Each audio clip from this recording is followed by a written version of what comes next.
Hello world, and we are back. My name's Kyle Fischl. This is going to be the next episode of my poker blog. Again, I am outside the beautiful Hard Rock, Tampa.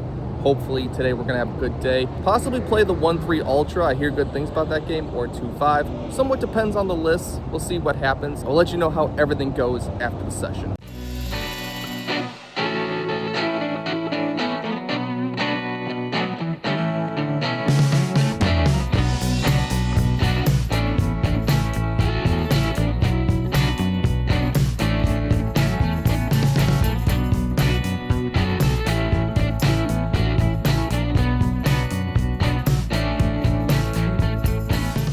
Real quick, the Hard Rock Tampa is doing a $30,000 free roll. To be eligible, you must have 60 hours of play on the poker tables to get into this free roll. First place is a really nice golf cart. Honestly, they're not paying me to say this. I just thought this was a really fun promotion and want to get the information out there for those that want to put in the 60 hours and go for it as soon as possible. On the first hand of note, I looked down at King Queen of Hearts from the small blind. Table has just opened up. This is the first hand dealt on this 1-3 Ultra format, and the under the gun player has straddled to $10, and then the under the gun +1 decides to raise to $35. I decide to just call this one. Would love the opportunity to settle in on the table, see how it's playing, and when I call, the straddler calls as well, so I'm going three ways to a flop, which is King Jack 4 Rainbow with no hearts. Well, that's certainly good for me. I'm definitely going to be putting money in the middle on this one and probably winning. But when I check to the preflop aggressor, the straddler doesn't even give him the chance. He just lead jams for $175. That's unexpected. Well, I'm still ahead of his range unless he has exactly King Jack. I should beat some draws like Queen 10, Ace High gutters, and maybe he has a weak king sometimes. But when the under the gun +1 player decides to call, I think I'm pushed out of this pot. I don't think I can play a pot and a half size bet versus two players, so I just let it go. And when the run out goes brick brick, the under the gun player who straddled has ace deuce offsuit for no pair, no draw to jam with three ways into a preflop aggressor. So I guess that's the table we're playing on today. We better buckle up and get ready for some weird hands. And the under the gun +1 player had King Queen as well, so I would have chopped with him, but I still think we can't call this being the third player to act. Shortly after that, the under the gun player raises to $15. Small blind calls. I'm in the big blind with ace queen of spades. We have settled, so we're now certainly going to be 3-betting this one. Definitely better than king queen. When I make it $70, I think 75 is actually the most optimal sizing, but I suppose that is irrelevant because both players fold and we take down a 3-bet pot, so we're now trending in the right direction. Let's see if we can keep it going. We're dealt red pocket aces in the hijack. +1 makes it 15. I decide to raise it up to $45. We end up going heads up to a flop, which is 10 Jack 3 with 2 diamonds. So it feels pretty good. We have the ace of diamonds, so not worried about anything. When our opponent checks to us, this should certainly just be a range bet for about 1/3. If I had ace king, ace queen, I would likely bet a third, start bluffing. For whatever reason in the moment, I thought that I need to add a bit of deception to my game and have a stronger hand in my check back range, and this one seemed to fit the bill. I think it's just wrong in general. We should definitely be going for value against Jack X, 10X, King Queen, 9-8, random diamonds, tons of stuff. We should just be betting here. But when I check it back, the turn is the deuce of diamonds. When my opponent checks it to me a second time, having the ace of diamonds is quite nice here. So we're going to bet 2/3 pot. I make it $60. Think that any single middling diamond is going to be priced in to call this one. If he had a jack, he probably goes into check call mode after the third diamond comes. But my opponent just folds, so he might not have had much of anything. Either way, at least aces did not get cracked on this one. After that, I look down at ace jack of diamonds. Hopefully diamonds are going to continue to be hot. When early position makes it $15 and the cutoff decides to call, I 3-bet this one up to $65. Very happy to play a suited ace in position in a 3-bet pot. Seems like a good scenario for me. On this one, both players decide to call, so I'm going three ways to a flop, which is 10, 8, 7 with 2 diamonds. So we have a gutter, we have the nut flush draw, a lot of stuff working for us, but I do think that this 3 middling card board is definitely favoring a raise to 15 call 3-bet range versus a 3-better's range. Either way, having a draw to the nuts and an over cards, I'm going to just continue to c-bet this one. Our opponents are definitely playing too wide in general, so I think that they're still going to have enough misses to just fold the one c-bet. When I make it $75 though, the cutoff decides to make the call, so we are heads up to a turn card, which is the 6 of hearts. Not the red 6 I wanted, but when my opponent checks to me, I think that this is just a check back spot. I think my opponent could easily have 8-9, 9-7, 9-10. All the pairs plus open-enders have now gotten there, and if we bet and face a raise, we're kind of blown off our equity, of which we still have a ton of and would love to realize. So when I check it back, the river is the queen of spades. It does look connected to my hand, yet it's simply not. And now my opponent bets $75. On this, my first instinct was to raise. It looks like a blocker bet trying to name its own price. And then I start thinking that every time I've raised these obvious blocker bets, my opponents just talk themselves into a call anyway. They'd make it 75, I'd make it like 250, and they'd be like, oh, I don't know, I don't believe you, I call, I have a 10. And I'm like, oh, sick, man. So starting with the fact that blocker bets have not really been folded to me when raised in the past in my experience, and the fact he could just still have a 9 and just going small because he really wants a call. Like some people just make the nuts and they go micro bets to ensure calls, and he theoretically could have the nuts. I very much should not as a 3-better, but either way, we're just going to let this one go, pick a better spot. Not even super unhappy with how I played this one. I just wish the board would have came a little bit different on the turn and river. We do win a little small one to get us back on the right track before we look down at ace king of hearts. With one limp, the low jack makes it $15. The hijack 3-bets it to $55. And in the big blind, I think that the suited ace king is just too strong to not 4-bet. The low jack has like $1,000 in their stack and the hijack has $300. So part of me wants to 4-bet to like $350. Just commit the hijack with their entire range. And if the early player decides to just wake up with a hand and jam for $1,000, then we have kind of a dicey, I guess, just call off. But unless the opponent shows extreme strength, when we 4-bet, we're just getting it in. But I actually decided to go on a little bit more standard of a size, just basically 3x it. I make it $160. This makes the other player fold pretty quickly, kind of happy to see that. And then the player who 3-bet goes deep in the tank. They are thinking forever. They are very uncomfortable with this spot. At this point, just based on live reads and timing tells and just general vibes, I'm really putting this opponent on queens or jacks specifically. Kings and aces would have called by now or gotten it in, and weaker I think would have folded pretty quick. So thinking it's just those hands, and I'm leaning for a fold. I'd love to just win right now because, you know, jacks is still the best hand right now. But eventually my opponent settles on all in, and we are certainly not folding. We are decided to run it 2 times. Pretty happy to see a king on the flop, but the queen behind it, I'm like not even happy at this point. I think my opponent very easily has queens here, so not even a fist pump flop. The second board is all low cards, and when the runouts are finished, my opponent does have pocket queens. And that hit me so hard because I'm like, shit. So, you know, in my last video, I have pocket queens versus ace king, and ace king wins on 2 runouts. In this one, I have ace king versus queens, and the queens win on 2 runouts. My 50-50 running it twice stats are quite bad at this point. On the bright side, shortly after that, we look down at pocket kings. This one will very unlikely be a 50-50. I'm in the cutoff when the undergun player raises to 20 and the low jack calls. We are going to do a pretty standard 3x raise. 80 is probably the best size, but I choose 60. Size down a little bit. Want to ensure I get some action as 3-bets are going to be overfolded a lot of the time. But on this one, the undergun player calls before the low jack goes all in, which is fantastic. I ask for a count, and the all in is for $116. Yes, for the math wizards out there, that reopens the pot. So I'm going to raise here, very small here. Reason being is I want the undergun player who made it 20 and then called 60 to continue with their entire range. I would like the side pot to begin to be small. I don't want to just call, give them a good price to call and have a dry side pot. We want to have some money in there to play for against the player that still has money left to act behind. So I raised quite small, $175. Hopefully call 20, call 60, call 175. We're just going to milk them in here with these kings, get a bunch of bets out of them.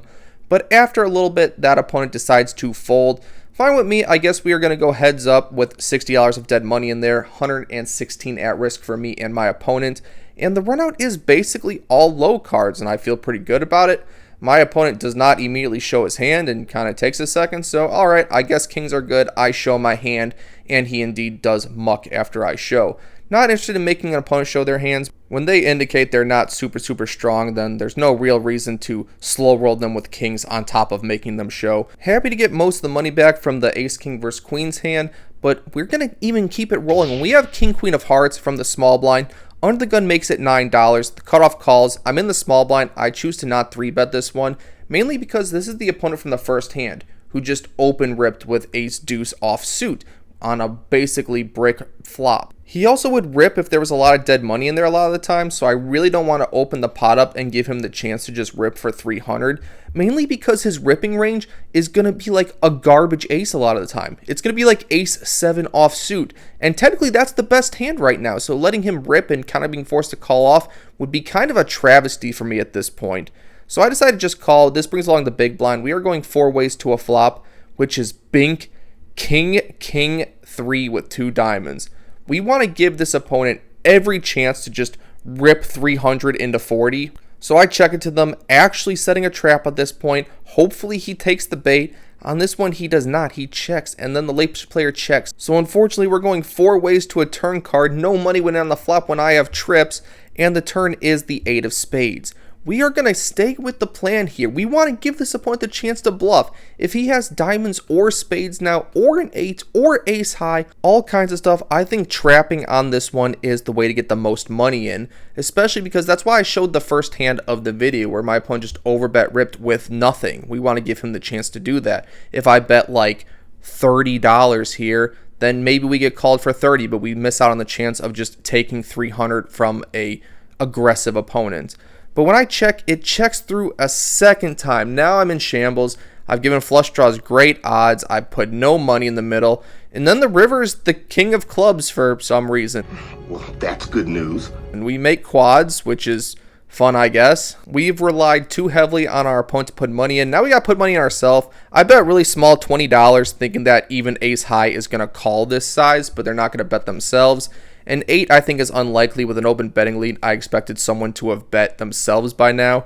But to my delight, the player to my left decides to call, and then the late player is like in the tank, and I'm like, oh, is he going to do something crazy? Does he have pocket 10s and just assume they're good at this point? He eventually just settles on just call. He flicks it in, so we actually did get 2 bets in on the river, which is kind of nice.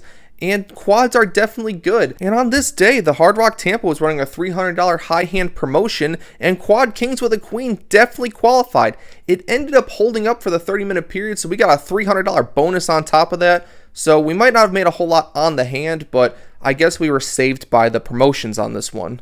On this table, they do a $10 Texas Hold'em double board bomb pot every 9 hands. It's every lap they do 1. And on this one, I just flopped a set, basically nothing on bottom, but technically a pair. And when I bet, I would just take it down. Pretty nice to just win one. Keeps the stack afloat and gets us ready for the next hand where we have ace-jack offsuit. I'm on the button with 1 limp. The hijack makes it $10. The cutoff calls. We are going to be 3-betting this one. I make it $45. On this one, the big blind hijack and cutoff decide to call, so I'm going 4 ways to a flop, which is ace, 9, 8, rainbow. So we have top pair, good kicker. I'm deciding how much I'm going to bet when it checks to me, as this is kind of a draw heavy board, and we have top pair, which should be good here a lot of the time. But the cutoff decides to just lead for $45. And versus a lead, I think that this is often a draw, try to name its own price. But this player was basically an unknown for me. He was brand new to the table. I hadn't seen him play too many hands. So we're going to proceed cautiously with this one and just call this one. And my friend who I was trying to trap with my quads, he decides to go all in for $130. Man, I was really hoping you would do that on the last hand, not this one, but I will certainly be calling this bet until the cutoff decides to call as well. Well, I'm not folding. I'd consider just raise jamming and getting it all in right now, playing a side pot versus what is likely a draw. But my opponent has like $400 behind, and I think draws are just going to fold. No reason this opponent can't have 8-9 or any of the 2-pair combinations. Plus, it's 1-3. I see people just call a raise with ace-queen all the time. My ace might not even be good here always, but we're not going to fold here. We make the call. We're going to proceed in position with some caution, and the turn is the 5 of spades. When my opponent checks to me, I don't think this is a card to bloat the pot. 6-7 completes as well, which is one of the draws that was trying to name their own price that got there. So I think I'm going to check back and see what develops on the river. The river is the jack of clubs. I'm feeling phenomenal about my hand here. If my opponent had any of the flop 2 pair, we are now beating them. And if my opponent bets, we are certainly going to be ripping. But when my opponent checks to me, I think he's heavily weighted towards like jack 10 specifically. A draw that was trying to name its own price that rivered some showdown value, but not strong enough to put any money in. I think he has some level of hand, but not a whole lot. So we're going to size down here significantly. I bet $125, basically a quarter pot, trying to get crying calls from single pair holdings that are quite weak because we've kind of ruled out the stronger portion of our opponent's range.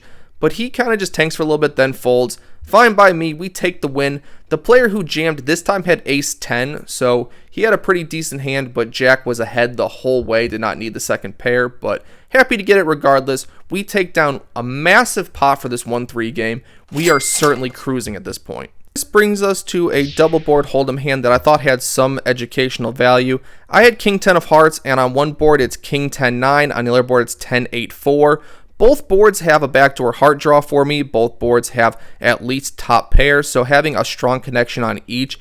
When a late position player bets 30 and the cutoff calls, we're going to be raising this one. I make it $110. I think that the only hand I'm scared of is Queen Jack, mainly because it's the nuts on one, and it's basically free run with a ton of equity on the other one. You know, gutter to the nuts plus 2 overs. I really don't want to see an opponent just rip here, because if they do, it's likely Queen Jack, and we're in a tough spot. But we certainly want to put in the raise here. We don't want these opponents to be able to draw for cheap if they're drawing for any of the flush draws, have a straight draw themselves. And for $110, both players fold, so we do take down a decent size Texas Hold'em double board bomb pot with some flop aggression. And for a final hand to end the video, we look down at king 10 of hearts a second time. This time regular hold'em hand, we're in the cutoff. The hijack $10 straddles, you can straddle from any position at the Hard Rock Tampa. I open up to $35 as both under the gun pre-flop and cut off basically the rest of the hand. The hijack is the only caller. We are heads up to a flop, which is 10-3-7 rainbow. As we have top pair good kicker, this opponent had shown a history of calling super light to big bets, so we're going to size up here, punish him for being a little bit too wide. I bet $60, and my opponent basically snap calls, so okay, maybe he's wide, maybe he's drawing.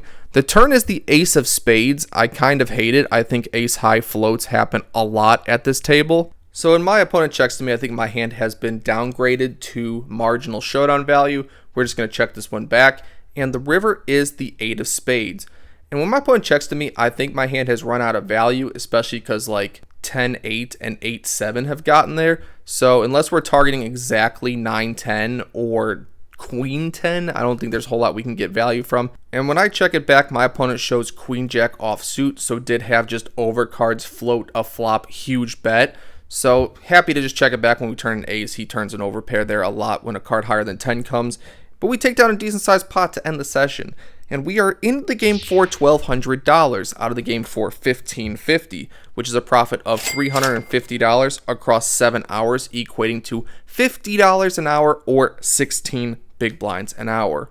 Unfortunately for me on this day, my win is basically entirely dependent on that high hand. Otherwise, it's basically a break-even day. But the promotions are there to save you sometimes when the cards just aren't really going your way. I don't think I played particularly phenomenal today. Maybe going more aggressive with the ace-jack hand versus a bet and a jam versus a weak player, but we chose a passive route there. When we chose aggression, ace-king versus queens, we end up losing 2 runouts. If we just chop there or just outright win it, because that can happen, we have a very good day. But today, a little bit of variance kind of got in the way of that. I plan on spending a lot of hours at the Hard Rock during the month of July, hopefully get eligible for that free roll. Think it's a lot of fun. Would love to even just get like 25th place and get $500, but we shall see. 60 hours is a lot. We're going to try though. And if you're unable to meet me at the Hard Rock or in my other live casinos, I'm constantly playing on the virtual felt. Any interest in mixing up with me there, message me on Instagram or Telegram. Otherwise, I will see you on the next one.